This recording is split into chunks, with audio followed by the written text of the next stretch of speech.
අවසාන කෙනත් මැරුණට පස්සේ ධාතුන් වහන්සේලාගේ ඇසුරෙන් පින් කරගන්න අය නැහැ. අන්න එතකොට මුළු ලංකාවෙම තියෙන ධාතුන් වහන්සේලා මේ උතුම් ස්වර්ණමාලී සෑරජාණන් වහන්සේගේ මුදුනට එනවා. ඉරිදී අබෑටයක් පමණ නමුත් වූ ධාතුන් වහන්සේලා වඩිනවා. එහෙම වැඩලා මේ සෑරජාණන් වහන්සේ දෙබෑ වෙලා ද්‍රෝණයක් ධාතුන් වහන්සේලා අහසට මතුවෙලා මුතු ඇලක් වගේ අහසේ පේනවා. පෙනිලා මෙතන ඉඳලා නාගදීපෙට එනවා. නාගදීප සෑයේ දෙබෑ වෙලා මණික් පුටුව අහසට මතුවෙනවා.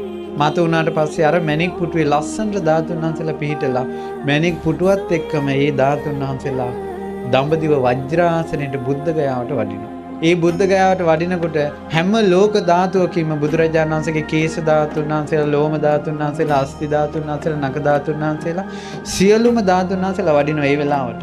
වැඩලා අහසේ බුදුරජාණන් වහන්සේගේ ලලාට ධාතුන් වහන්සේ පිහිටි තැන එතනම පිහිටනවා. අකුදා